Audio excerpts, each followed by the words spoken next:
Have your attention, please. I'd like to call the Wilmington City Council regular meeting, April 6, 2023, to order. May we have roll call, please? Jonathan McKay. Here. Michael Snar. Here. Bill Lehrman. Present. Bob Osborne. Michael Albright. Here. Nick Evelyn. Here. And Matt Burton. Here. We have one missing member. What is your pleasure? Move they be excused. Second. Have a motion second to excuse the missing member. All in favor, signify by saying aye. Aye. Any opposed? The missing member is excused. Would you still stand and join me in the pledge of allegiance? I pledge allegiance to the flag of the United States of America and to the republic for which it stands, one nation, under God, indivisible, with liberty and justice for all. Would you join me in a brief moment of silence?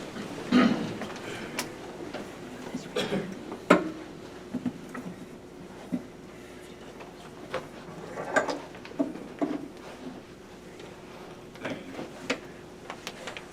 Under the President's agenda, we have the review and approval of the agenda. What is your pleasure? Move to be accepted as presented. Second. Motion second to approve the agenda as presented. All in favor, signify by saying aye. Aye. Any opposed? The agenda is accepted as presented. You also have before you the minutes of the March 16th regular meeting. What is your pleasure? Move to be accepted as presented. Second. Motion second to accept the minutes of the March 16th meeting as presented. All in favor, signify by saying aye. Aye. Any opposed? Minutes are accepted. Thank you. Before we go forward, we are going to be operating under a new way of maintaining order in public meetings. And I just want to read this statement for you. This is titled Wilmington City Council Maintaining Order in Public Meetings. City Council has recently received comments from citizens attending council meetings, guest speakers, and other public officials expressing concern over the chaotic nature of council meetings and disrespect shown to council members, public officials, and attendees of city council meetings. The Open Meetings Act requires that the public be able to attend and observe meetings. There is no stated requirement that citizens have the right to speak.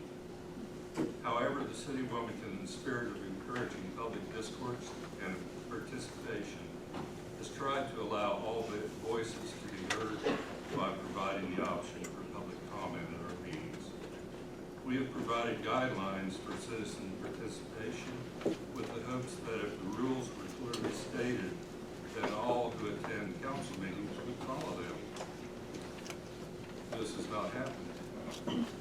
We've had continual issues with people speaking out of turn, not waiting to be recognized by President of the Council, badgering public officials or presenters at the council meeting, and speaking over others. This stops now. Under Ohio Revised Code 2917.12 states that no person with purpose to prevent or disrupt the lawful meeting, procession, or gathering shall do either of the following: do any act which obstructs or interferes with the due conduct of such meeting, procession, or gathering, make any utterance, gesture, or display which outrages the sensibilities of the group. Whoever violates this section is guilty of disturbing a lawful meeting, except as otherwise provided in this division. Disturbing a lawful meeting is a misdemeanor of the 4th degree. It is our responsibility to make sure city council meetings are conducted in a way to allow public business to continue efficiently and that they remain a safe venue for all citizens. Therefore, the President of Council of Wilmington City is prepared to instruct the authorities to immediately remove and have arrested any member of the public, elected official, or staff member who violates Ohio Revised Code 2917.12.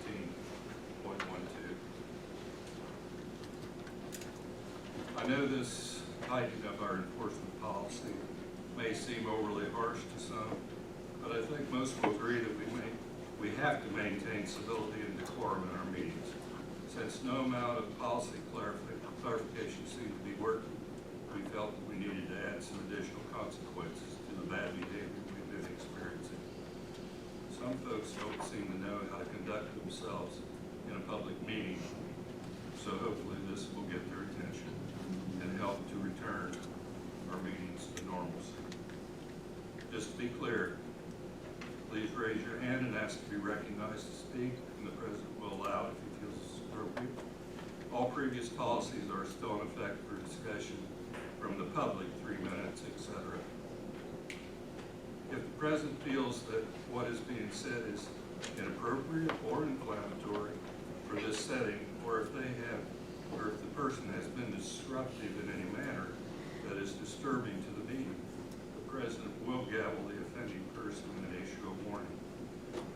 If the warning is not heeded, the person will be asked to be escorted from the council chambers by the sergeant at arms, normally the chief of police, and charged appropriately for the violation of ORC 2917.12.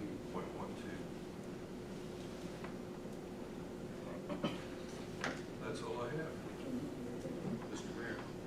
Thank you, Mr. President. You're welcome. I had the pleasure of being invited to a scout function. And I was active with the scouts for several years, and for some reason I drifted away from them. But they're still out there doing a bang-up job, so if you get an opportunity to help them out, step forward. Oh, microphone, sorry. I'm not gonna start over. Anyway, I was promoting scouting, was what I was doing. What a great organization. If you got a young daughter or young son, get them involved. It's really a great group. April 10th, there's going to be a chili cook-off at the community room from 6 to 7:30. And this is put on by Brenda Woods, our Fulton County Commissioner for the Republican women of Clinton County. And they're calling it, I think, the elected officials chili cook-off. So if you get there and you want to try my chili, you're more than welcome to do that. I also will have free tongues available for everyone. Were you laughing at my chili? No.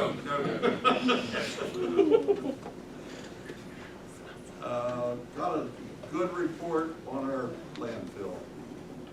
EPA did its second semi-annual groundwater report, and I quote, Ohio EPA found no deficiencies during this review. Good job, Cody, and his staff, of course. I know you all know where the broken light is down by Buckley Brothers, in front of the Dollar General. We're having an issue getting a new pole. They've already replaced one pole that holds the utility. The other pole on the other side holds up our traffic signal, or the cable that supports our traffic signal. And we couldn't find a pole for our electrical supplier. Couldn't. Thank goodness they have stumbled on one that's been replaced only a couple years old. So we're going to get that in and get that light back up and working for everybody. But while we had a couple employees down there working, David Roth and Scott Shoemaker, and a person come running out of the Dollar General store. Family Dollar. Family Dollar. Does anybody know CPR? And thank goodness our city employees have all taken CPR training. And they both ran up to the store. Here's a guy laying on the floor, and he is blue. And they started CPR on him. And I'm going to read what this says. Dave assisted with CPR on a shopper that was in cardiac arrest before EMS got there. Scott was a traffic guy directing EMS to the incident.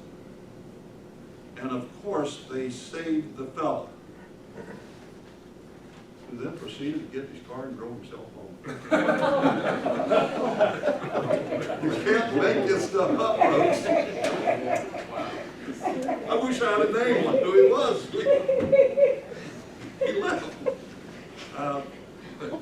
Thank goodness we have a community that volunteers. I just got some numbers on volunteer hours with Annan.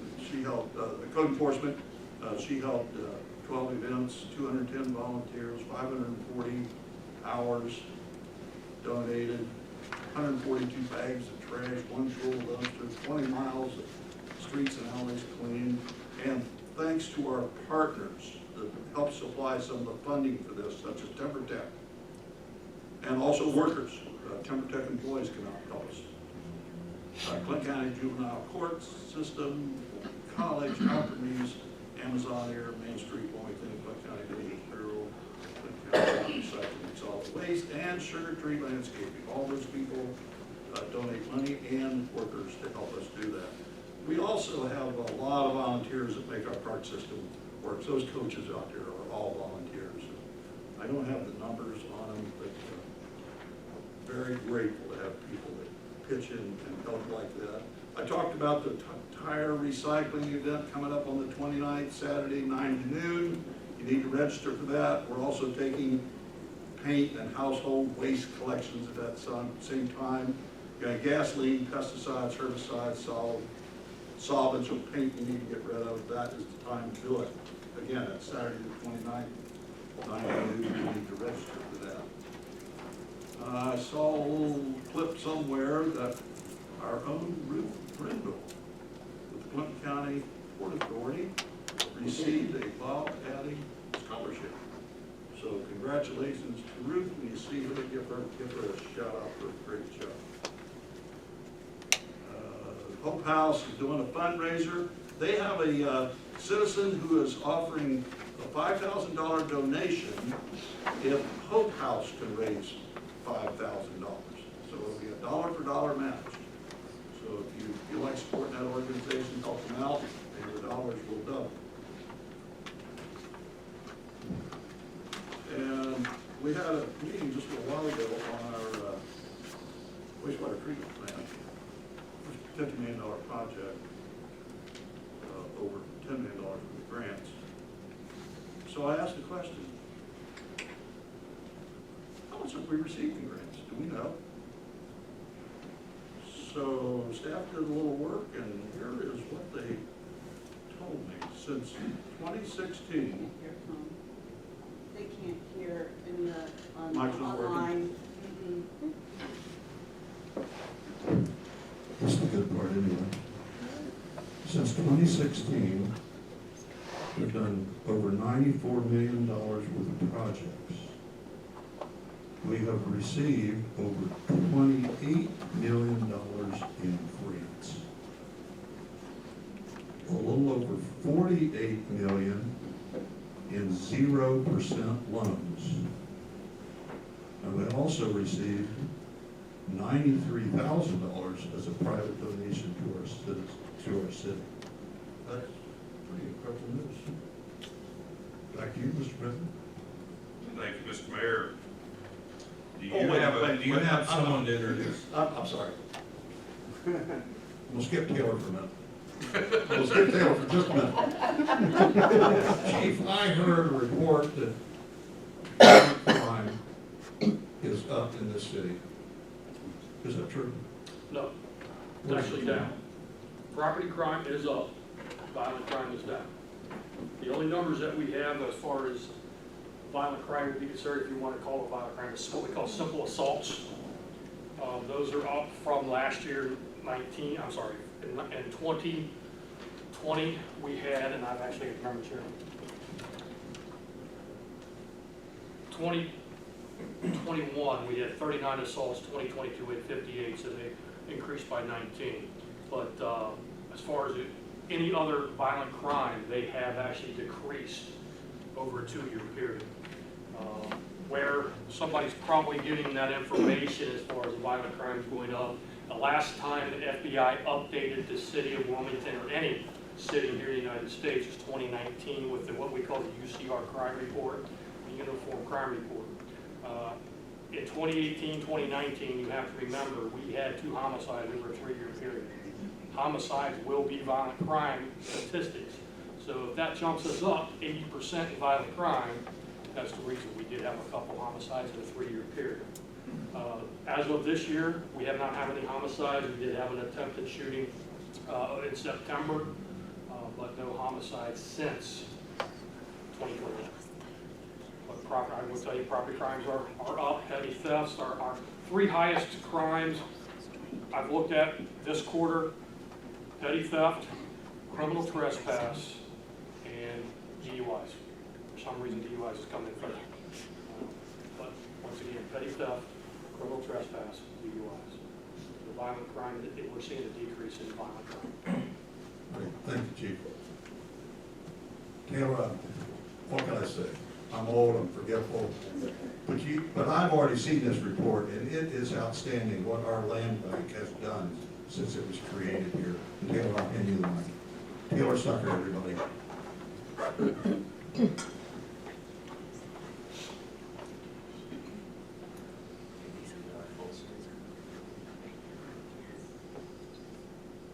that right? Yeah. I'm looking at it, so. All right, thank you for having me tonight. Yesterday, we had our annual meeting for the Clinton County Land Utilization Corporation, often called the Land Bank by many. This was our 2023 report, the final draft that we gave to the board yesterday. We've been doing the land bank since 2016. The Regional Planning Commission saw this as an opportunity to address certain challenges with vacant and abandoned properties in the county. But since that time, we've done some statistical compilations, but we've not really had a chance to step back and evaluate the progress since the inception of the land bank. So we presented this to the board yesterday, and I thought it'd be a good opportunity to share it with council, since you guys, the city has been very supportive of the land bank since its inception, and I plan to share this with other municipalities in the county and as well as other jurisdictions. So I know not everyone knows exactly what a county land bank is, but it's actually not the Regional Planning Commission. It's a separate organization. It's a private, not-for-profit corporation. It's not a county agency. It falls under the statute, under the same code as like a community improvement corporation. So it does have some quasi-governmental functions. It's created by government, but it's not exactly a governmental agency, but it is committed to public purpose, and it follows open meetings and sunshine regulations. So we have our meetings the first Wednesday of every month in this building. We follow the Open Meetings Act and sunshine regulations on all those meetings. So land banking in Ohio is not a long history. The first land bank was formed in Cuyahoga County in 2008. It wasn't until 2015 that a county of our size was even eligible to form a land bank. That happened to be the same year that we did the city comprehensive plan, and one of the recommendations that we put in that plan was this might be an entity worth starting. It seemed like something that could address a lot of the issues that we were seeing in the community with vacant and abandoned properties. So in 2016, just shortly after we became eligible to form a land bank, Clinton County incorporated a land bank. We were the 27th county land bank in the state of Ohio. Today, 70% of counties have county land banks. So we were pretty early into this endeavor. So the structure of the land bank board, the land bank is incorporated by the county commissioners and the county treasurer. The county treasurer is the one that actually files articles of incorporation. You have 2 county commissioners that serve on the board. You have the county treasurer. You have a representative from your municipality for Wilmington, and Brian Schedecker serves as the representative from the city. And then you have a 5th member that's chosen by agreement between the treasurer and the 2 commissioners who serve as the ex officio members. And right now, Marion Township trustee Gary Moore is our 5th member. So how is a land bank funded? So the land bank is funded in a variety of ways, but one of the ways is we receive 5% of the delinquent tax asset collection, often called DTAC. This funding goes to the prosecutor's office, the treasurer's office, and the county land bank. When people pay delinquent taxes, it's a percentage of that payment that goes to these efforts. The bulk of our funds has come through state and local grants. So we've received two state grants at almost $2 million over 7 years. And then the city has given us a grant of about $165,000, and the county commissioners have given about $125,000 since we started. We're also able to borrow funds. We really don't do this. When we first started, we had a large, our first seed money was a program called the Neighborhood Initiative Program. And it was a reimbursement grant. So we did have a line of credit that allowed us to start our progress. And then once we got reimbursed, we were able to get going. And then, of course, property sales is the other way that we get funded based on the properties that we sell. So by the numbers, over 7 years, we've acquired over 109 properties. This is certainly more than I think what we thought we would be able to accomplish. I think in large part that's been due to really a couple key partnerships. The prosecutor's office really stepped up. Assistant Prosecutor Justin Dickman, many of you know, was really instrumental in doing title work, getting tax liens cleared, getting Medicaid liens cleared so that we could acquire properties, and then code enforcement in the city is another tool that we've been able to lean on to do this. I want to stress again, we only acquire vacant and abandoned properties. So we're not evicting people when we're acquiring these properties. These are statutorily defined as vacant and abandoned. When you see our work, sometimes you'll see these signs out in yards, Clean Up Clinton County project. This was a partnership between the county commissioners and the city of Wilmington, as well as the land bank and the prosecutor's office. And this was more than just focusing on the process by which we were cleaning up properties at the beginning, but this was when the city and the county provided additional resources for us to be able to do additional work. So it's been instrumental in allowing us to progress quickly. If you want to, I have our website at the very end, but it's ClintonCountyLandBank.com. This is, as I mentioned, an extra project beyond the Regional Planning Commission. We are contracted to administer this, so we do try to keep this up to date as much as possible, but it may lag a bit. But you can kind of see all the projects that we work on as we do them and see the before and afters, and we're constantly trying to keep that up to date. So I wanted to run through some Wilmington specific projects, and I intentionally picked projects that were in each of the wards as your board representatives. So I'm going to run through these. First ones, a lot of these were through the Neighborhood Initiative Program, where we were really just focused on removing vacant and abandoned properties. The target of the program was really focused on stabilizing properties on the block in which you see vacant and abandoned properties. The concern being that an initiative like this helps to stabilize mortgages, home values, things like that. So this was a duplex on Columbus Street that had been condemned and demolished. 411 Grant Street, you might have remembered this house was on the news years ago as a rental property at the time that was in pretty deplorable condition. Eventually it was vacated and transferred to the land bank by the landlord so that we could clean it up. 405 South Wall is another one that had some notoriety, I think, in the community. That one was cleaned up just last year. 410 South Mulberry was an early one we did. And I wanted to focus that, we're not just doing demolition. Our objective is to get properties back into productivity. And I'll go over a little bit of that towards the end, but I wanted to show you some of, we just started really doing serious disposition of properties last year. So already in the last year, we're seeing infill. So this is an example of a house that was vacant and abandoned on Wall Street. It was demolished. We sold it for $7,500 to a local developer, Austin Gorman, who built a $120,000 infill house that will be for sale. 370 North Spring Street.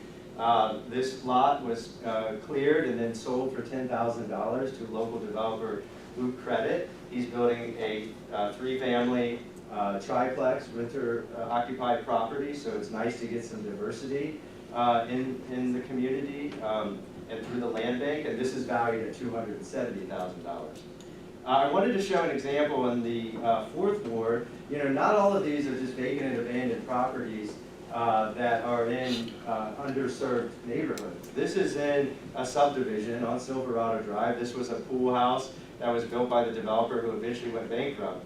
And we get calls on this all the time. This is a classic example of some of the challenges we deal with, where you have a lot of tax assessments, you have a lot of different types of liens, creditors, things like that. And this is one that we just acquired, so we'll be working to get this cleaned up soon. And I also wanted to point it out as a good example of the challenges in developments where HOAs are not formalized. So this was intended to be for the neighborhood. They never established the HOA, and then the developer went bankrupt, and now we're cleaning it up. We don't just do demolition either, we do rehabilitation. So we assess properties when we go visit them to see if they're capable of being salvaged. And we've had some really good success with this all over the county, but these are Wilmington specific examples. This is on 263 North Mulberry, just north of Locust Street. This was a house that when we originally approached it, we thought maybe it would have to be a demolition. This is a good example of a historic home on a small lot that's hard to rebuild on. And so we were able to find a local developer, Eileen Brady, who purchased the property for $18,500. She put about $100,000 into that, and this property just sold for $205,000. Here's some before and afters. There's the outside. Here's some inside pictures of before and afters. One thing I want to say too about all of these properties, you know, it's kind of tragic to walk through a lot of these. I mean, a lot of the people who once occupied these structures are really the victims of predatory lending, bad landlord oversight, and lots of issues. So it's hard going through these, but you know, we really have a tough situation on our hands. So I just show these to give you a sense of what was there before and what was there after, but I just want to caveat that. Here's what the living room looked like. Here's the after. So Eileen did a really fantastic job on this. This was a less intensive, but still messy rehab project on West Main, 865. We actually sold this property for $45,000. The purchaser put about $20,000 into it, and you can see sort of the before and how rough it was. You can imagine being a neighbor to a lot of these properties. It's not a great situation.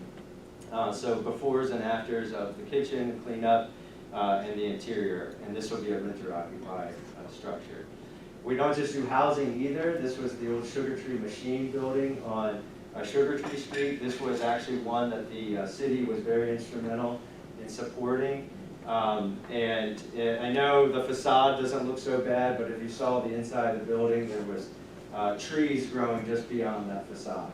And this was a very delicate demolition, one where you had close proximity to neighboring properties. And it's been a really good, positive project for the community. These were some college volunteers from Main Street, Wilmington, on doing this community square project. And the city currently owns this lot. So by the numbers, just in the last year, we have acquired 19 properties, just 22 to 23. In this past year, we disposed over 50 properties at a sales value of $1.3 million and a construction value of $4.7 million.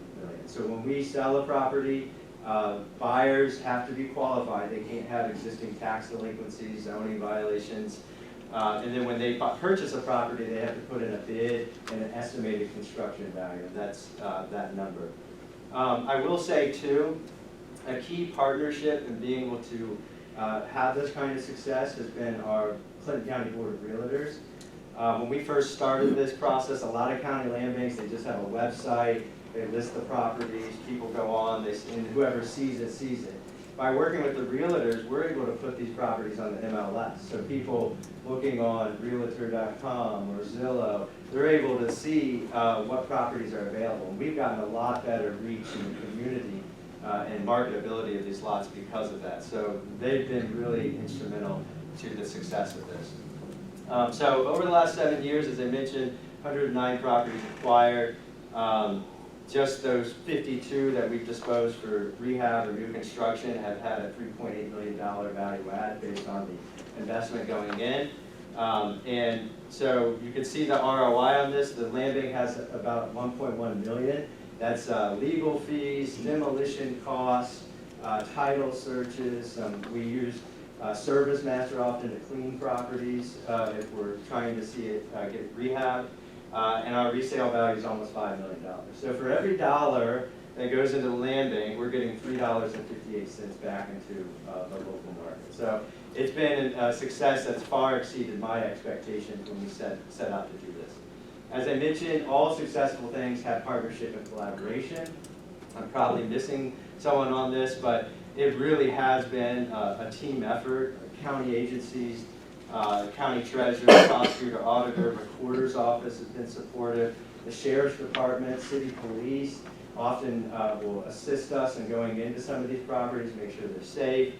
We work with the fire department on doing drills and trainings on some of our properties. We've had juvenile probation that's supported some cleanup when kids were looking for some service hours. The city schools have planted trees on some of these lots. So it's really been a great opportunity to get a lot of different people involved in the process. So that's all I have. As I mentioned, you go to our website. If you have any additional questions, happy to answer. But otherwise, check out the website.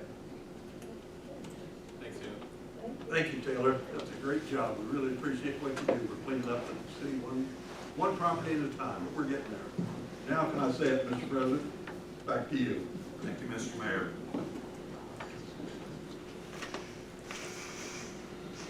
Auditor Vance, do you have any reports tonight? Just one thing, Mr. President.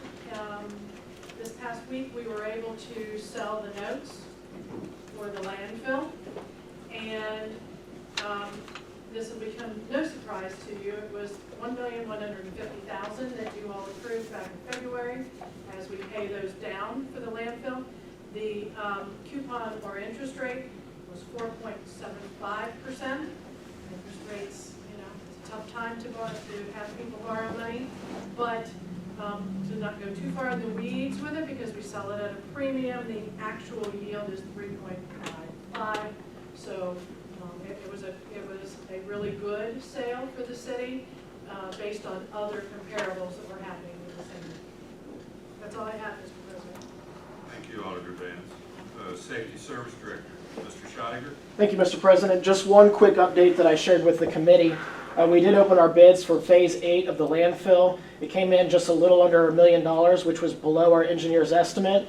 And construction will begin in May and should end in late July. And that is estimated to give an additional 5 years of landfill life. We were pleased with the bids we received. We received 3 competitive bids. That's all I have, Mr. President. Thank you. Thank you. I do have a question, Mr. President. Yes, sir. I noticed out at the cemetery there's kiosks that have been put up. What's the future use of those? Information. The plan, and jump in, Andrea, if you want. The plan is to provide information through the kiosks. I think there's 2 of them. Good. So, yep. Thank you. Yep.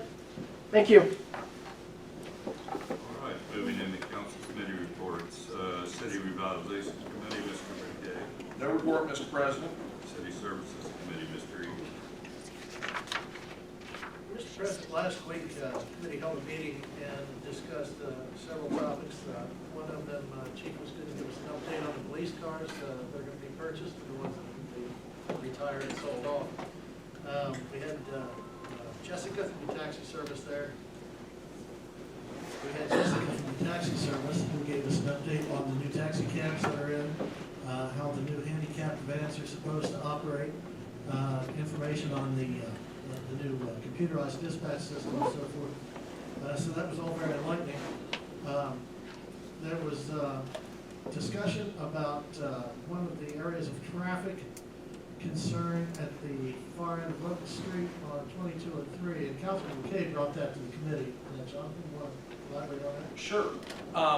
I was contacted by several people, and for those that know that intersection, there's a little island there, and it's a really, really bad intersection. So Jerry Runk and our city engineer, Paul, where you? There you are. Lost you. They came together, and there's going to be some new line striping and several other things that are going to make that intersection much safer for pedestrian traffic and also just traffic in general, because there's been really close accidents out there. Now, we haven't had any in a little while, but there's still pretty close to happening. So I'm excited to see that, and it's going to be really nice to help with our safety. So that's all I have. And we also had a rather lengthy discussion about issues involving the drive-in project on Lincoln Street. But more on that in a little bit. Councilman Berkey's judiciary committee. That's it, Mr. President. Thank you, Councilman Evil. Finance Committee, Mr. Albright. Thank you, Mr. President. We only have one item. It's on 6 supplemental appropriations. I'm going to read the summary of the new finance items verbatim from the people that placed that on there. The first 3 are from Danielle Riley. These funds were created at the last council meeting. This is putting the expected grant dollars into those specific lines. Item D is for the general fund, the human resources fund for $10,500. That statement verbatim for Brad Reynolds. This supplemental request is to fund for the costs associated with contracting with Next Request. For assistance in managing our public records requests, this company manages the requesting, responding, tracking, and compliance of all public records requests received by the city. Their annual first-year cost of $10,500 is far below the expense of adding a part-time or full-time staff member to assist in these kind of time-consuming process. The next request should also relieve some of the records request stress on the police department as well. And our final 2 appropriations are also covered by Clerk of Council Tacarante's note that says these are funds will be used to complete the Airborne Road project. Approximately 50% of the remaining project will be reimbursed by the Ohio Department of Development, the 629 roadwork grant. So with that verbatim statement from the summary that you gentlemen received, are there any specific questions on said supplemental appropriations? Seeing none, I move to give the first reading only on ordinance 2317 by title only. Second. Motion by Albright, second by Perky, first reading only. Ordinance 2317, all in favor, signify by saying aye. Aye. Any opposed? First reading, please. An ordinance making supplemental appropriations. I move to suspend the rules and regulations, give ordinance 2317, second and third reading by title only. Second. Motion second for suspension of rules. Roll call, please.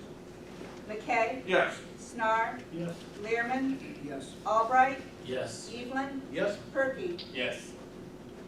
Motion carries. May we have second and third reading, please? An ordinance making supplemental appropriations. I move to pass ordinance 2317 as read. Second. Motion second for passage. Roll call, please. Snar, Yes. Learman, Yes. Albright, Yes. Evelyn, Yes. Perky, Yes. McKay. Yes. Ordinance 2317 passes. The Finance Committee has no additional items, Mr. President. Thank you so much. Thank you, Councilman Albright. Judiciary Committee, Mr. Perky. Yes, I do have a few things tonight to discuss. Obviously, we're here to discuss ordinance 2314.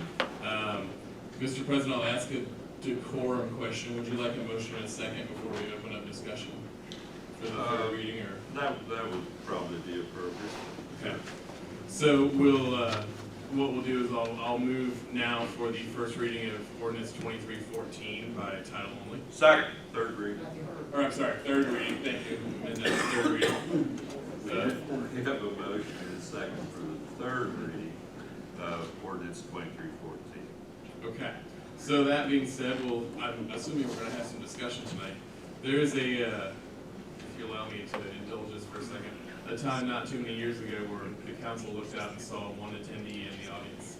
And we had discussion that evening about what we could do to engage the community to focus more and come more to meetings. So it is not lost on me that we have a beyond full house tonight, and I'm grateful for that. So thank you to everyone who's engaging and participating in these discussions. It really means a lot, and I think it's showing growth in the community that more people stepping up to the table. So thank you. And I just want to remind folks that as we get into this discussion, if we do allow comments from the audience, that everyone be recognized before they start to speak.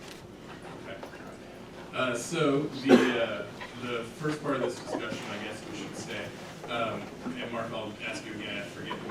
I received an email somebody had asked to be added to the agenda to speak. Was that representative from Board of Realtors? I thought. That may be right. Okay. I was like, do you want to go ahead and come forward and speak? Because I know that you emailed to ask me to put on the agenda, so. I'll give you the microphone if that's okay. There you go, thank you. I'm Sherry McIntosh. I'm the president of the Clinton County Board of Realtors, broker at McIntosh Real Estate, and a 30-year real estate appraiser in Clinton County. They asked me to attend tonight so that I could kind of give an update on the housing market here in the county as you're making these decisions. When I left the office tonight, there were 45 active listings on the multiple listing service, not just in Wilmington, but in the entire county. Sherry, could you get your microphone? Sorry. There you go. Sorry, okay. 45 active listings in the entire county, only 17 in the city limits of Wilmington. What we need to have a balanced market is probably close to triple or quadruple that number. We need between 150 and 200 houses to be on the market to balance the supply and demand in Clinton County. We haven't had that in a very long time. What happens when we don't have that is it drives our prices up. Right now, the median price on a property in the county over the past year is $200,000, making it almost impossible for first-time home buyers to buy a house. To get a house with any sort of government assistance, like a VA, FHA, USDA loan, we're probably looking at at least high 180s for those to qualify for that assistance with getting a loan. The average days on the market has actually gone up a little bit. We're up to 17 from hours at one given point because of the interest rate hike. So if we look at the housing market in Clinton County as kind of a circle, we have people like JD and I in 2,600 square foot, 2-story houses that we've raised our children in on a couple acres in the country. But now as our nest is starting to empty, we'd love to be able to step down into that next house, that 1-story house on a much smaller lot, but those houses aren't available. If they were, and we moved into that house, it opens up on the other side those people living in those starter homes that are just starting to raise their family, a house for us to move into. And that move then opens up a starter house for somebody who's perhaps renting right now to be able to move off the rental roles and into owning home ownership, which would also relieve the rental issues that we have in the county and the high rental prices that we're experiencing right now. I saw one of you mentioned on a Facebook post that it was important to pass the school levy. The schools, you mentioned specifically that the schools were important to attract business, grow economic development, and bring employers to the area. But equally as important to all of those things is a successful housing market. And if we don't have that, then all of those other things become even more difficult. If we don't have houses to move these people into, then the businesses aren't going to come here. If we don't have houses, then we're going to become a commuter community where people drive in the morning and they drive out at night. And we're not going to get the benefits to our community of having people who live here, the benefits to our economic base, the benefits to our churches, to our businesses, to our schools that we would have if we had people living in our area.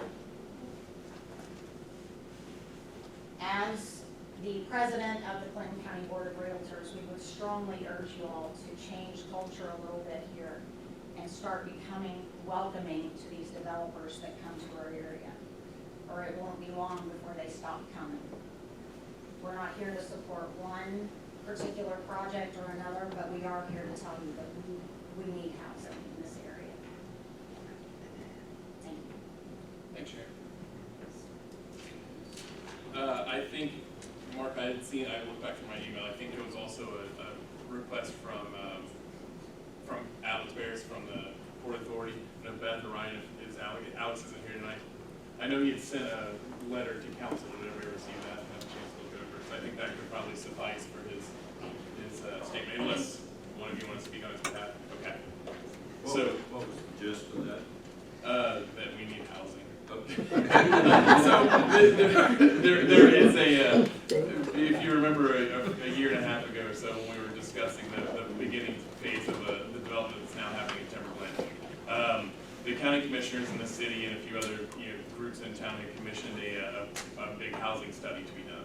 And I think all of council is here to have seen that housing study. And we need housing across all, to what Sherry was saying, across all different price points and shapes and styles. We need some multi-family apartment styles. We need single-family homes. We need, what I like to call the garden homes. Prairie Creek Crossing comes to mind. They're kind of I always think of retirement condos where you don't, those types of places where the amenities are managed for you, things like that.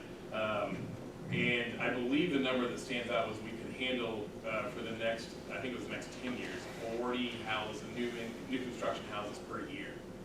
And I'd have to go back and check, but I don't think we've done 10 since that study has. Now we're on the verge of having more with Timberland going, but since that study been completed, I don't think we've added 10. So there's definitely a need and across multiple spectrums.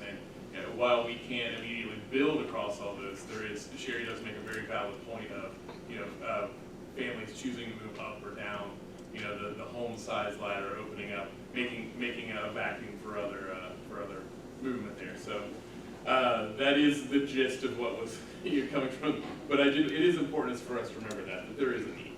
So another thing that I think is important tonight is for us to discuss. And I apologize to everybody for missing the last meeting, but I missed a lot. I watched it on video, and it was a very lively discussion. But one of the things that kept coming out to me is that it's important for us to remember what it is we're voting on. So the essence of Ordinance 2314 is a PUD, land unit development over zoning overlay. So Clerk Tacarante sent out a email to all of us that kind of broke down those differences. So I think the lot size was the biggest concern that people had, and did everybody get a chance to see that email? That there were the difference between traditional neighborhood zone, which would have been the PUD. The side yard setback was the PUD was a 2-foot larger setback. The minimum lot size, the PUD is 1,000 square foot less than traditional zoning. Minimum lot width, the PUD is 4 foot less. But in the side yard setback, the 3-foot standard, we're actually looking at 5 foot, so it's 2 foot and change, 2.5 foot more. Of the proposed lots that were smaller than the down to the minimum standard, there are only 5. There are 14 lots that exceed 7,200 square foot, 94 lots that exceed 5,000 square feet. So I know that was a concern of, I had a hard time visualizing how, looking at the drawings and trying to put on an engineer's hat, which I don't have, trying to, visualize what this looked like. I think several of us now have actually gone to see a few different developments that are nearby that have, similar styles or structures or that might have been built in a similar fashion. So that really kind of helped me to visualize what we were talking about here. Knowing that this vote is for zoning overlay. So if it were to pass or not pass, what would still happen is it goes back to Planning Commission. Andrea, I'm going to lean on you.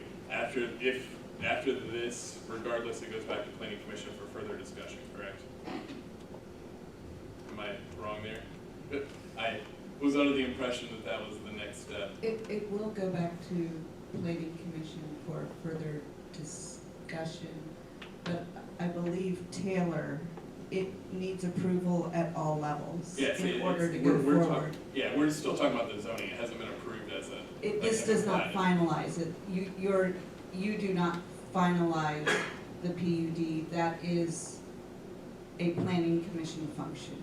If that's what you're asking. So, yes. And the reason why I'm saying that is I want you to be clear on what you're voting on, right? Like, you're not thumbs up or thumbs downing the idea of a development, right? So we're voting on a zoning overlay. It's important to keep that in mind. That's part of the process. So regardless of anything that happens here tonight, the deal is not, all right, green light, ready to go, right? So there's still additional process involved in this. So I just think it's important that we bring that up.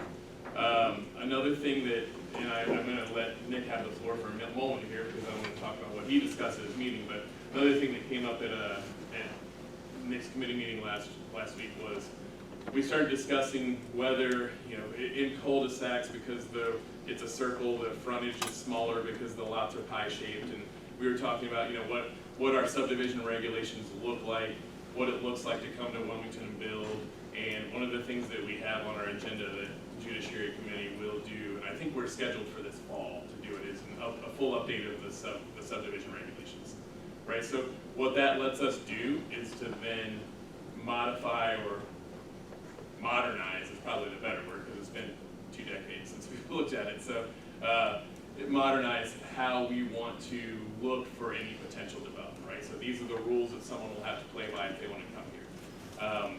Obviously, there's always the ability for a planned unit development to allow for what essentially amounts to a giant property and site-wide zoning variance. But we've just recently updated our zoning code. That continues to be a living document that can have changes made to it. We will address our subdivision regulations to get those up to date so that going forward we can put our intentions to paper. That is going to happen regardless of what happens here tonight. But I wanted, Nick, if you're okay with a few minutes of kind of updating what you talked about on last week at your meeting, Sure. and we can discuss from there. Thanks, Councilman Perky. Is this working? Nope. Give him the big mic. I can be louder too. My thin little voice doesn't carry very far sometimes. And Councilman Perky's exactly right, and this is probably as tough a question as we've had to resolve in a long time, for a number of reasons. As was pointed out a number of times, yes, we absolutely do need more housing in Wilmington. The question is, what form is that going to take? You brought up a very good point about we don't want to discourage developers because we do want development, but we want good development. We want the right kind of development. We want the things that are going to work best in the community. And so it's going to make this tough. And I don't want any of my remarks to be construed as trying to persuade council one way or the other in this issue. What I'm going to tell you tonight is my perception of what it means if we pass this, what it's going to look like as best that I can, and then everybody's going to have to vote their own conscience. And this is the second time we've looked at zoning on this property, and I got to keep that in mind. Originally, it was zoned suburban neighborhood, and this council a few months back changed that zoning to transitional neighborhood. That change, the first change that was made from suburban neighborhood, took the required minimum lot size from 7,200 square feet down to 5,000 square feet. So I think you have to consider that that's us trying to work with the developer on that. It did take it down, that's 2,200 square feet less. It also took the frontage down to 45 feet from 60 feet. So that was we were trying to work with the developer on that. The converse is also true when it comes to the drainage issue down on the southwest corner of the property. We looked at that, we said that's something that really has to be addressed, and the developer came up with a real good plan, we believe, to address that drainage issue around the corner. So we got a situation here where we're working together. We're really trying to work with the developer on this. And what's going to be difficult, I guess, for all of us is to try and balance between that need for housing and what we really want to see out there in the neighborhood. Interestingly enough, I got a call from my neighbor. my back door neighbor, Randy Gray, last Sunday, I'm getting ready to watch basketball. Randy said, hey, I'm coming back from Cincinnati, and I just saw a development that is almost like what they're proposing out there at the drive-in. He said, would you like to take a ride down there and take a look at it? I said, sure, I would. So we drove down there, and I took some pictures. And this is probably, Henry, can we call those notes? Those of you who have seen the pictures that were passed around in the floor plans and so forth for the houses that are, the type of houses that are proposed are very, very similar to what's there. In fact, they're almost identical, a number of them. So we went around the neighborhood, we took some pictures. Right there, Randy is, he's measuring the distance between those two houses. Right there, it was 10 feet, 6 inches. 10 feet, 6 inches. 10 feet, 6 inches. So that kind of gives you a visual representation of what you're looking at, is what this neighborhood might appear. Here's more of the houses. If you looked at the drawings that were given to us by the developer, you'll see that these are almost identical. Garage in the front, the two-story design. Next picture. This will give you an idea of the street width. That's Randy's truck parked on the left there, and there's the service van parked on the right. So that's the distance on that particular street that you have to drive through. So you can't get to the truck, obviously, through there at the same time. The streets as proposed, you'd be doing a slalom down through there in a way that's very similar to Fairland Avenue and a number of other ones here in town. So that's what we're looking at in the proposed development. More pictures of the houses. Go ahead, just kind of flip through this. There's a single story. That's what the streetscape looks like. Notice it's on kind of a curve. I think it's really kind of an attractive neighborhood. And you see some of the older parts of it where they have the landscaping. Go ahead. Two-story, relatively new. One thing I wanted to point out there, it's kind of hard to see from this picture, but the distance between those two houses isn't very much. You can go backyard, it's only about 20 feet deep. Those are pretty small lots. There's one of the more mature streetscapes. I think people are thinking that this is going to be a skid row development. If it's anything like this, I think it's actually pretty attractive. But there's a big difference between this and the development that's proposed. A number of them. Oh, by the way, remember all those discussions we had earlier about the width of the driveway and the width of the garages and so forth?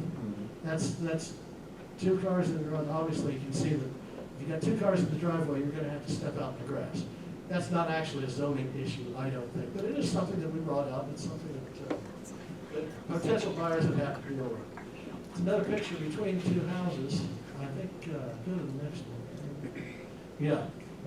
There's a 10'6" between those two houses, and notice that the air conditioners are out there too. So if you wanted to put a storage building in the backyard, or anything else for that matter, you haven't got very much room to get through there. Or if you need an emergency vehicle to get back in and so forth, that's pretty darn tight. I show you that for this reason. There are some issues with accessibility to the back of it when you have small lots. But interestingly enough, these aren't small lots. These lots are actually considerably larger than what's being proposed at the drive-in. The lots that you're looking at right there, they average 55 feet by 130 feet. Well, most of the lots down there, they vary. The smallest is 0.22 acres, the largest is 0.33 acres. And the lots are therefore larger. So that brings us back to the main issues at hand here. And first of all, one of the things that was brought up, I think, at the very first meeting was, well, this development could change the whole character of that neighborhood and that end of town. I don't think that argument's valid, because if you look at these houses and this streetscape compared with some of the other streets in the neighborhood, this isn't hurting it any. These are actually pretty nice houses. I think most of them are equal to or better than some of the close by existing houses. I have taken issue several times with the South Street extension and the bridge that goes along with it. One of the things I have a concern about is that we talked at the last meeting about narrowing down South Street by 2 feet where it extends out in. And we talked about the bridge on South Street over the Cure. And then when you look at the plat, South Street dead ends into the next property. And I think it could, if you don't want it to go on through there, and you want this to be residential traffic through there, maybe it should have been a cul-de-sac. But if you're looking at, Planning Commission may have addressed this, I don't know. But if you're looking at putting a dead end to South Street there with the anticipation of additional development beyond this situation, now you've got, this isn't a major arterial, but it sure is a collector. It's made north-south. It's called South Street for a reason. It was the main north-south route for a long time. So I think that street really should be at least the same way. And the bridge issue, you know, you can look at that several different ways. I think it's important. I think it was said at the last meeting, and maybe the developers can clarify this for me, but the intention is to dedicate the utilities but not the streets. Is that correct? That is not correct. You want to dedicate the streets also? Okay, that was a misunderstanding on our part. And that's important because if we're going to extend it, we want to be able to do it at some point in time. I think that bridge is important, whether it's a deal killer or not for us or for the developers. That's an individual decision that each of us are going to have to make. As I say, the lot sizes, we reduced the lot size requirement by 2,200 square feet initially in the zoning change we already made. Now they're looking to reduce it by another 25%. At some point in time, you know, if we can bend so far, but then we break. How far do we want to go with changing our zoning, which is an individual spot zoning actually for this development? How far do we want to go with that? It's something to think about. These are all things to consider. We're all going to have to look at that individually. But I hope you, this gives you a better physical, graphic presentation of what those houses and what those streets look like. One other thing I will mention, Randy, my private detective, got with the folks down there, and I found that you know, some of these houses that are for sale down there, this is, I don't know if you can see this.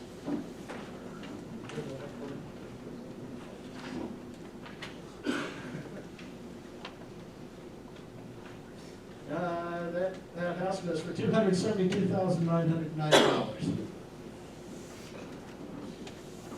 This house here goes for $294,990. This is not a low rent neighborhood. This house, this is one of the larger ones, $322,990.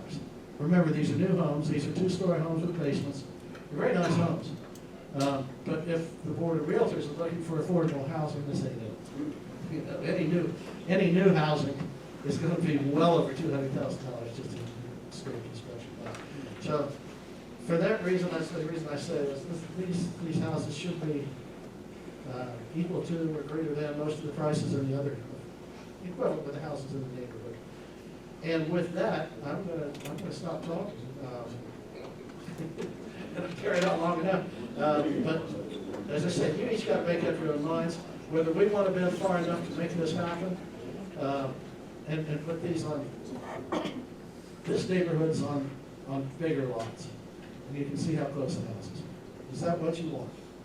That's the question for council. We're each going to have to make up our own minds and go with that. Mr. Chair. I thought you were just going to talk about the bridge. I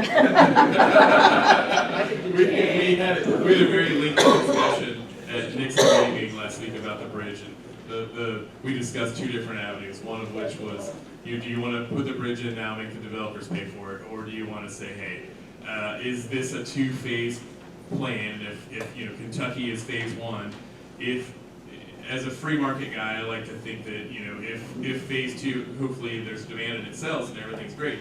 But if it didn't, you know, do we want to be on the hook for maintaining a bridge that is built that might not have houses at it immediately? And while I hope that's not the case, we have several neighborhoods in this community that went that way in the past. So, you know, Timber Glen comes to mind, Country Oaks come to mind, where there was kind of stalled midway through. I have faith in this team of developers and our regulations to prevent that from happening again. But, what's the thing? Screw me once, shame on you. Screw me twice, shame on me, right? So I'm mindful of that. And, the discussion was, do we look at using some sort of, tax increment financing later to add the bridge based on the approved value law, which we've used TIF districts here in town before, so that's something that can be addressed too. That's what I thought we were talking about, but yes. Well, there is something to say about the bridge. The developer can put it in a lot cheaper than the city can. The city would, if the development was built out, and the city were to desire a bridge at that location, developers have agreed to give us an easement there to build the bridge. Now, of course, the city would have to do it with environmental impact studies and prevailing wage and a number of other things that escalate the cost horrendously. And our own expense if we do it later. To me, that should be a developer's cost. And by the way, people, when I say bridge, you're not thinking of a giant bridge. What you're thinking of is a box culvert that goes, similar to, where is one? Williams Drive, Brook Boulevard. Correct. Okay. It's not a huge bridge. It's not something that should be a terrible impact on this project. Just bigger than a culvert. It's a box culvert. Yeah. So I thought it was important that we kind of bring that discussion here as well, just because it's something we've talked about. So at this point, I'll say, does anybody else on council want to have a moment to speak anything about this project before we? Sure, but I think before it's important for me to give the most amount of discussion before the public kind of weighs in, because I don't want to get into the back and forth of rebuttal over and over and over again. So I'll pass the mic down. If anybody wants to have a minute to give an opinion, feel free. Here you go. Anybody? I'm fine. Just continuing to evaluate the long-term effects of it and the number of units that are going to be proposed to be put in. That's what I'm concerned about. Just thanks to Councilman Evelyn for his legwork there. That was quite impressive. I drove down there too. It's the Woodlands of Morrow, just outside of Rochester on 22 and 30. 18 miles away from Wilmington. So 18 miles. My old stomping ground, Little Wyoming. In Warren County. John, let me interrupt for a second. Yeah, it's probably sure. important, and I'll defer to the developers for this, but Ryan Holmes is not building this yet, right? You haven't gotten to the point where you've chosen a. So while I would appreciate looking at that, I don't think they're at the point where they've picked a builder or floor plans or house styles or sizes or. So I think it's important that goes on into the discussion, because while these are nice, these are just something that's happened down the road and not necessarily what's going to happen here in our community. So I don't want people looking at, well, yeah, Ryan, I don't want there to be any indication that they've picked a builder or that floor plans are available or any of that stuff. So if you look at the plans that were given to us, the similarity, I think this gives you, it's not going to be exactly like this. These houses won't be like this. And it's, some houses are going to be wider apart, some are going to be closer together. But this, I'm trying to give you. I don't think nothing will be closer together than that. Nothing will be closer together than that. That's right. Right, so. That's right. Well, maybe 6 inches. But, okay, so I wanted council to have an opportunity to speak. Are there members of the audience who'd like to have a moment? I know that we've had several meetings on this, so I don't want to belabor the same points over and over again, but I welcome anybody that wants to kind of to add a moment to add some discussion to it. So, Jamie, you can step up and I'll pass the microphone to you. If you could hand it back to me when you're done, that'd be great. I'd like to thank everybody that's made comments so far. A lot of what's been actually said tonight is basically what I've been getting at the 2 meetings that I've spoken at. We really don't know what's going on. We don't have all the answers. I knew that there was a study done by Port Authority. This is the first time I've heard about it here though. We still don't know what it said. What type of homes do we need? These are all things I think we really need to consider before we say, yep, we're gonna do this, or no, we're not gonna, or we're gonna move forward with this, because this isn't the final, I do understand that. I would rather, and I think from the people that I've heard in the community talk, that we build a subdivision of multiple different styles of homes. Up until tonight, we've been told that this is, I've heard everything from $200,000 to $300,000 homes. I've also heard that lot size doesn't matter as far as what the cost of the home is at all. I've also heard people call me, or had people call me, that are back in Timber Glen, that are going through the final stages. They had a developer in the beginning that cared. The trash was always maintained. The trash was always put in dumpsters. After this spring that we've had so far, winter, spring with the heavy winds, there's trash everywhere all over Timber Glen. The streets are dirty.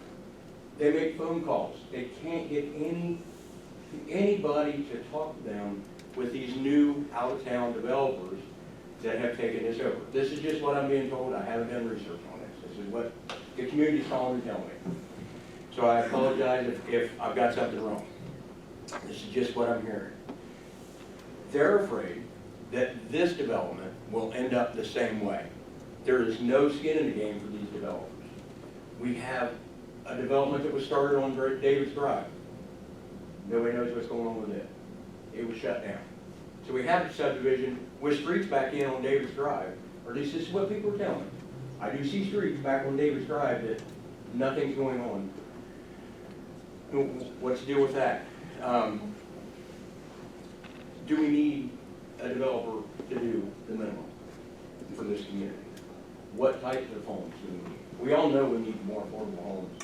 I mean, all you gotta do is get on social media. Everybody complains about no affordable homes. We just heard from the Clinton County Realtor Society that $200,000 home is not a starter home. We also heard them say that older people that want to downsize don't want two-story homes. We've all heard the developers say, these will be two-story homes. This is how we're getting the square footage out of the homes. We're going to build living rooms over garages. At least that's what I remember hearing. That's what people have told me they remember hearing from watching online. I'm absolutely not against building in Clinton County. We absolutely need to build in Clinton County. This is how we grow business. This is how we grow our communities, our schools. Our school is really bad right now. So, you know, we do need to invest. We do need to build. We just need the right things. So, anyway, thank you very much. Thank you. I didn't remind you of this, but I'm trying to keep these I'll take my, I'll just hand it off. No problem, sorry. So I wanted to address a couple things, and I think, you know, I've heard this discussion before because we had this, you know, a year or so ago when we were discussing the Timber Glen development and the housing study that was there. So one of the things that no one development is going to satisfy all of our needs in the community, right? It's not going to provide multifamily. It's not going to provide houses in the 200,000, houses in the 400,000. It's not going to provide that whole range. But what it does is create opportunities for properties that are already here. And I'll try to reference that study. I don't think I can get it tonight, but we could have it available for future discussion if need be, or made available if anyone wants to see it. But the estimate that I read was that 1/3 to 40% of the people that buy those houses will come from this community, creating property available here. So some people may be in a more expensive or larger home that want to step down to this property. Some people may be in a starter home that want to step up to this as their family grows, or it's, you know, the right shape and size for them. Again, as a free market guy, I tend not to try to tell people how to spend their money per se. So I trust developers are the ones willing to put their money in from the get-go. So I always tend to trust if they're willing to invest money into the community, then they must know something better about who buys houses more than I do. So I try not to get too much in the middle of that, but I do know that, you know, from what I've observed and what we've discussed in that housing study, that anytime you add additional houses or units to the community, that it does create available from all across the spectrum. So, you know, somebody moving out of an apartment into one of these might create an open apartment vacancy. So I know that is one thing, Jamie, I want to kind of address your point of, you know, these aren't necessarily starter homes. homes, or maybe as, you know, additional jobs come to our community. I know at Nick's meeting last week, they had kind of discussed the influx of potential population from the Honda plant. You know, people who, the jobs may be at a right level where somebody wants to move this community, but that's, again, that's not necessarily my issue as a developer. That's their issue, you know, to figure out where the buyers come from. So they're the ones putting the money in to stake it, so clearly they've got a better algorithm than I do, knowing about, you know, what the potential will be. So is there anybody else that would like to speak? Jamie, I kind of wanted to address, you know, some of the questions. I knew a couple of the answers to what you're asking, so. Yes, sir.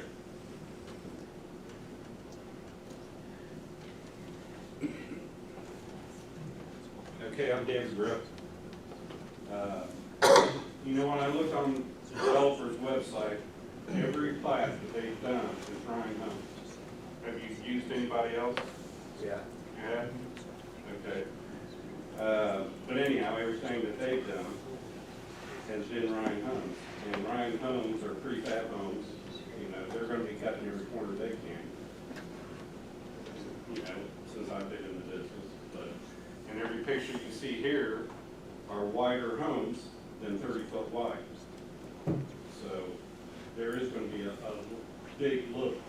I mean, the looks are going to be a whole lot different than what this is. Timber Glen, the average lot is about 8,500 square feet. These are already zoned for 5,000 square feet. So that's quite a bit of difference. The backyard, if you're using 2.5 feet per pace, that's an average pace, isn't it? You do 17 paces, that's the width of your lot. You do probably 20 paces long, that's going to be your backyard. How are families going to be raising kids in that small backyard? They don't want to put in a bridge, culvert. They don't want to put in a walking trail. That's cutting corners as far as I'm concerned. And, you know, I'm all for development. I know a lot of people think I just don't want to have houses built next to me. That's wrong. I just want it to be done right. You know, if the job's worth doing, it's worth doing right. You want a destination neighborhood. You don't want people to come in here and then not like it because they're so close. The dogs, neighbors bark at, won't shut up. You can't get them to shut up till after 10 o'clock. You know, things like that. You're mowing grass on my side.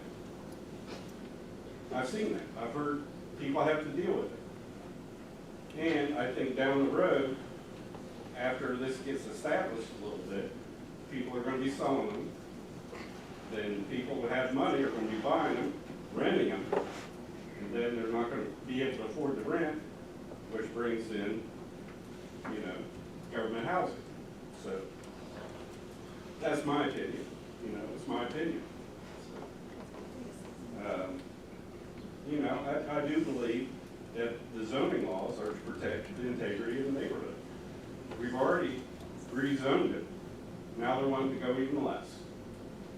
So I thank the city and the developer for coming up with a plan to get rid of the water. You know, I'm not going to miss the mosquitoes, that's for sure. You know, I'm going to miss the trees. But, you know, I just wonder if some of the people on the planning commission are looking out for the city.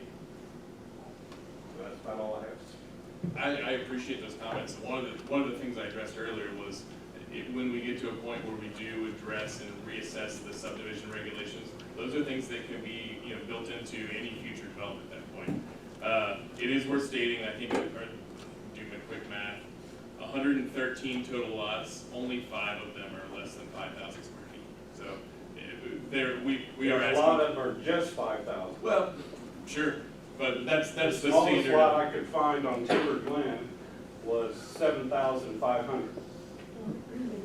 So I think the challenge with this, and again, I'm not a developer, that's not my thing, but the challenge of what we're talking about tonight is how does this zoning overlay, you know, that's what we're voting on, is zoning overlay. How does it fit and what's being asked of us here? So I did want to circle back with Jamie. One thing Mr. Mayor, I'll ask you this, but I would assume if we have people that have problems with development happening to call the city and somebody can get a hold of the developer to clean it up if there's an issue, right? I would, not knowing who the developer is to call, I would say call the mayor's office and somebody will, reach out. I didn't want to let that go. I forgot about it when you said it, but yeah, if there's an issue, call the mayor's office and they'll get a hold of her. So, I don't want construction debris blowing around the neighborhood, so. Yes, sir, please, go ahead.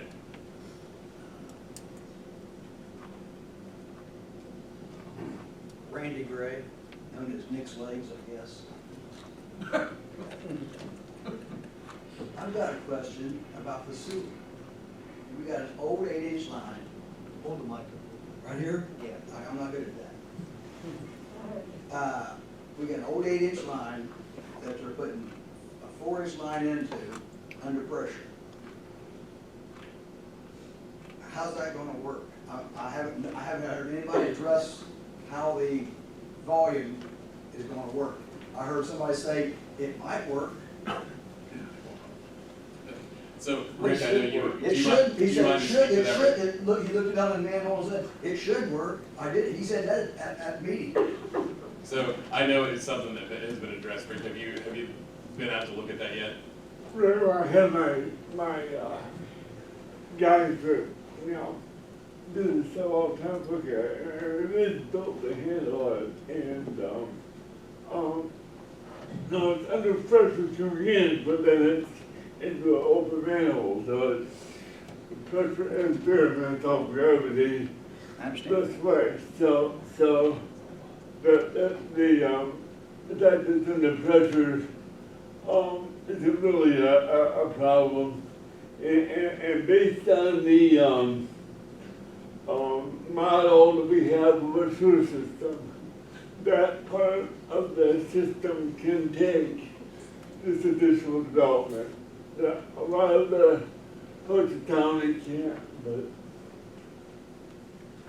Look, what I saw and looked at, it would work as long as there's no, God forbid, runoff from the roof or something running into it and overloading. In that area out there, we don't know what's downstream. When they go to throw in four more inches under pressure.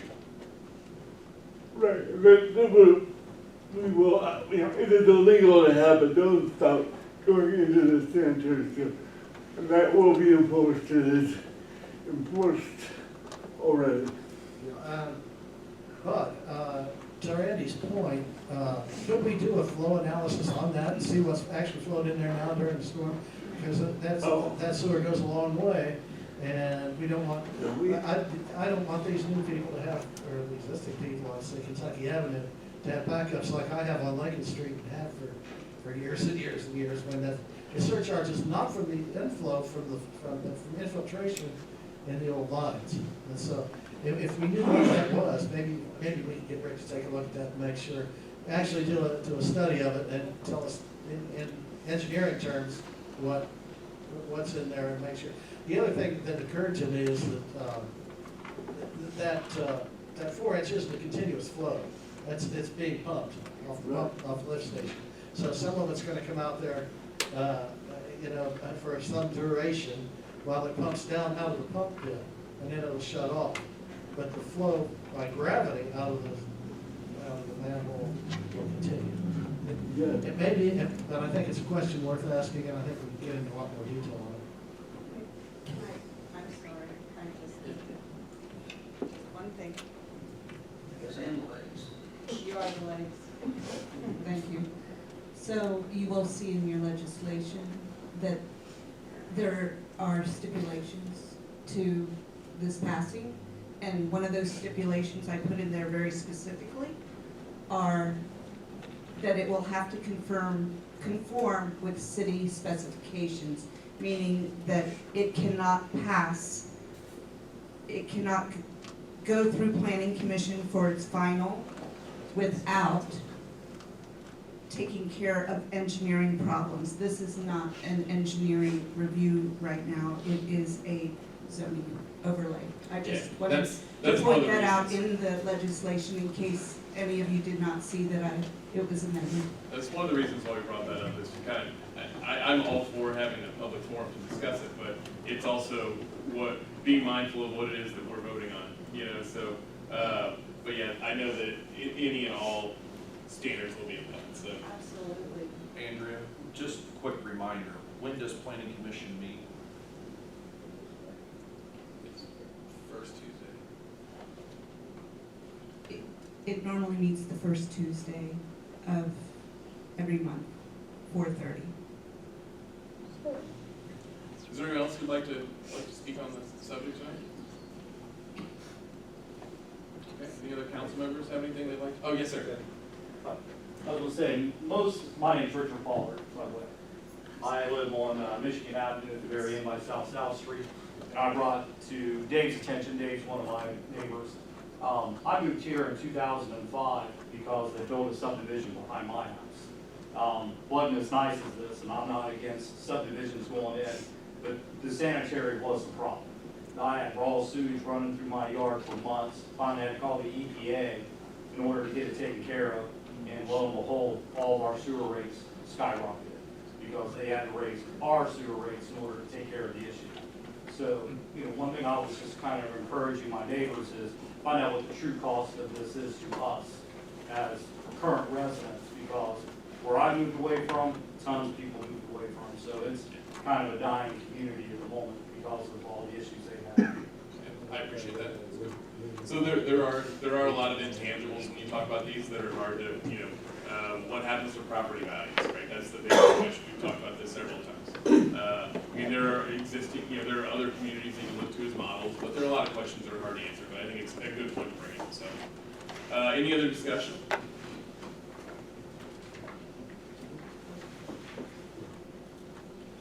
Nick would like to know if the bridge is a deal killer. If the box culvert is a deal killer. Probably. Possibly, probably. Well, again, remember, we're not here to, we're not voting for a bridge. We're voting for a zoning overlay, so.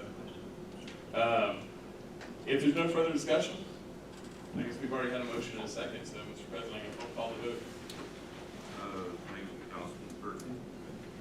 We have a motion and a second for the third reading only of ordinance 2314. We have a motion and a second. May we have roll call,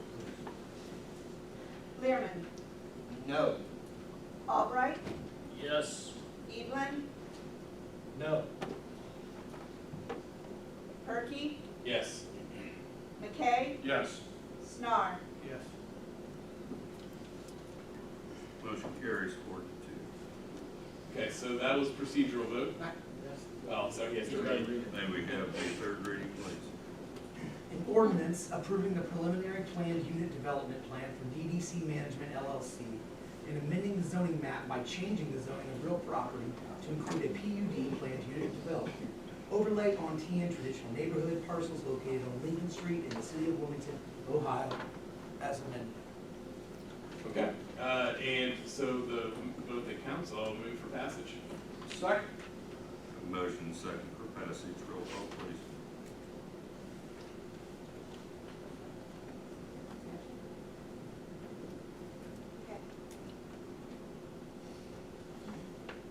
Albright, Yes. Evelyn, No. Perky, Yes. McKay, Yes.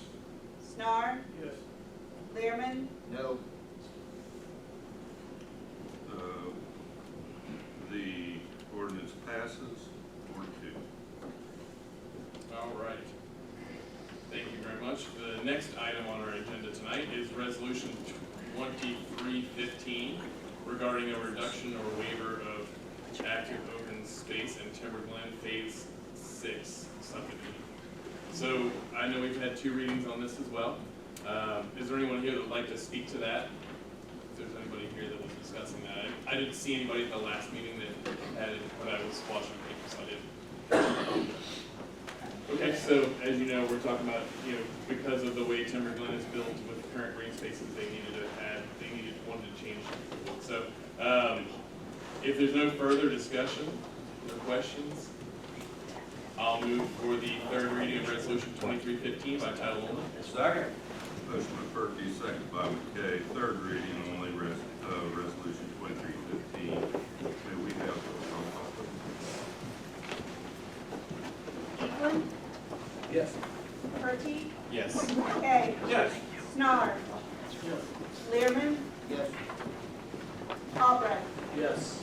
Motion carries. May we have third reading, please? A resolution authorizing a reduction or waiver of active open spaces in the Timber Glen Phase 6 of I move to pass Resolution 2315 as read. Second. Motion second for passage. Roll call, please. Perky, Yes. McKay, Yes. Snar, Yes. Learman, Yes. Albright, Yes. Evelyn. Yes. Go ahead. Sorry. Resolution 2315 passes. That's all I have, Mr. President. Thank you, Councilman Perky. Appreciate everyone's indulgence in this, and that's the way things happen. Next item is Public Works Enterprise Committee. Yes, we had an update on the sewer plant. I'm sorry. All right.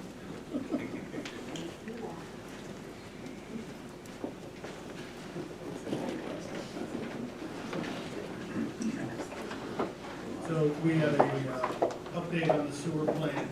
As already been mentioned, the total cost is going to be just shy of $50 million. I want to thank those who were involved in the cost-saving efforts. We received $11.6 million in grants. We are waiting to hear about the terms of the EPA loan.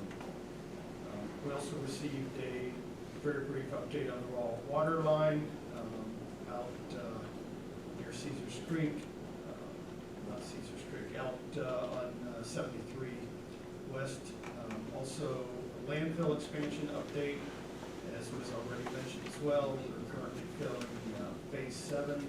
I had the bids on Phase 8, that's been mentioned. Construction will begin May 8th and conclude on the 28th. And I think that was it. Any questions? I had something I'd like to add. We discussed briefly in committee. One of the things that we were kind of excited about with the next landfill expansion is that it's already going to be a cash sale. We want it to be borrowing money for it.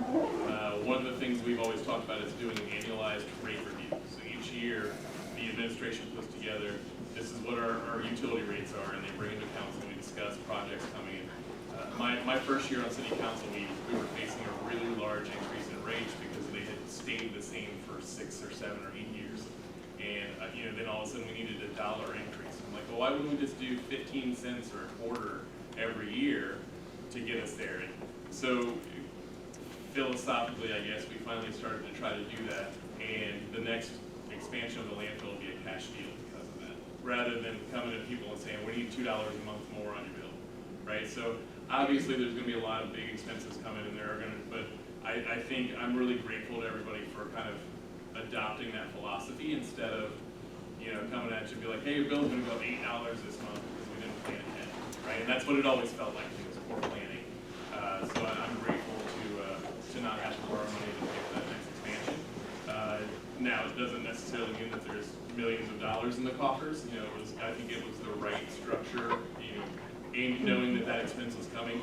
I think it was the right increase at the right time, and I hope that as we look at future development and continued projects, we can continue to move in that style instead of trying to delay the inevitable until it's a really large hurdle there. So I just wanted to point that out, so thank you. Thanks for that clarification. Other than the updates, I don't have any legislation. All right, thank you, Mr. President. Thank you, Councilman Snar. All right, under reports to council, you have the income tax report for March 2023. What is your pleasure? Move to be accepted as presented. Second. Motion second to accept the income tax report as presented. All in favor, signify by saying aye. Aye. Any opposed? The report is accepted. We now are moving into the section that is open to the public. And if you were not here for my comments earlier, just real briefly, we have changed our enforcement policy somewhat of the rules citing ORC 2917.12. And in a thumbnail, if the president feels that what is being said is inappropriate or inflammatory for this setting, or if the person has been disruptive in a manner that is disturbing to the meeting, the president will gavel the offending person and issue a warning. If the warning is not heeded, the person will be asked to be escorted from the council chambers by the sergeant at arms, normally the chief of police, and charged appropriately for the violation of ORC 2917.12. It bothers me to have to say that, but apparently I do. So we'll now open the meeting up to the public. Do we have anybody else that needs to sign? No one else needs to be on the list? Okay. List? It was over there so that people could easily get to it and not have to come up in the front. So, yeah, we moved it. We want folks to be able to speak. We Correct. Would like for things to be calm. Okay, so first is Tony Thomas.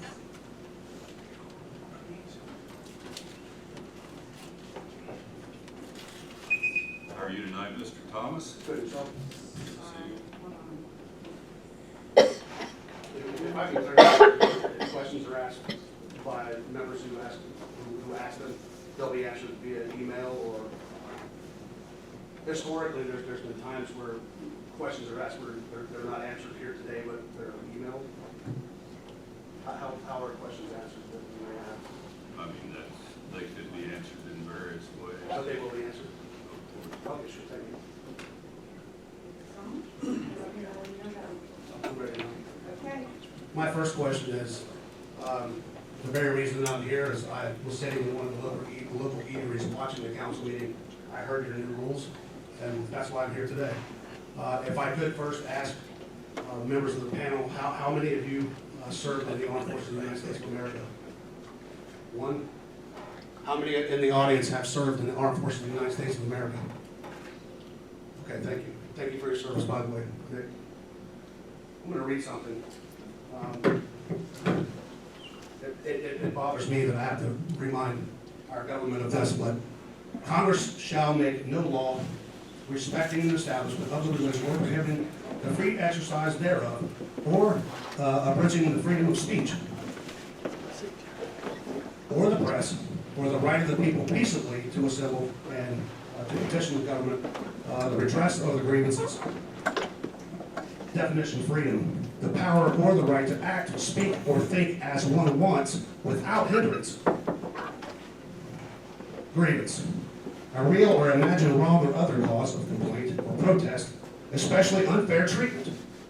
I might add that a lot of people have came here, and I think the rules are made to prevent us from bringing grievances to our government. Because to this day, to this very day, questions have not been answered. And a grievance is not a happy thing. And I may add, this country wasn't founded on happy smiles and faces. It was founded on chaos. It was founded by bloodshed by people in this audience, like the people in this audience and like Mr. Evelyn and myself. We're not. Sometimes it's not pleasing. Grievances aren't a pleasing thing. They're not happy.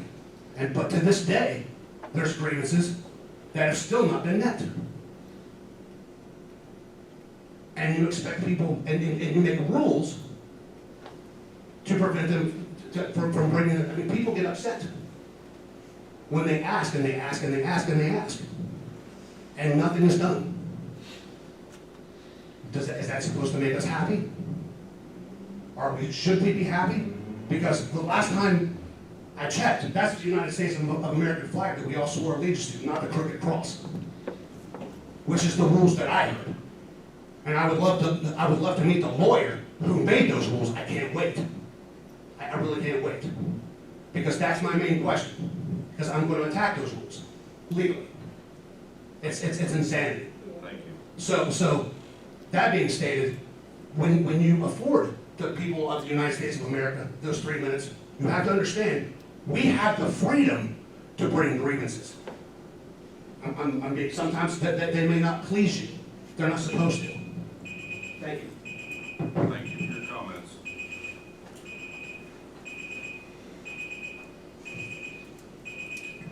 Thank you.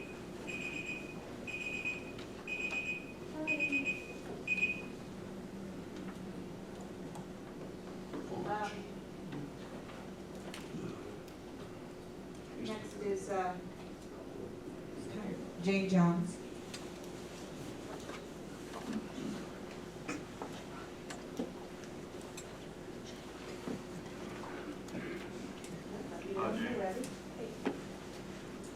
I come bearing a thank you from Frontier. Wayne and Paul over at Frontier reached out to me, and they want to thank the city for cleaning up the stairwell. In advance, had the cleanup Wilmington crew go over and sweep up all the trash in there. So they wanted me to pass that along to you guys. Also, I want to thank you for cleaning up the alley over behind the Convention Bureau, where all the graffiti is. All that trash needs to be out of there. So I just wanted to cover that with you guys, and nothing more than a thank you today. Appreciate that, thank you.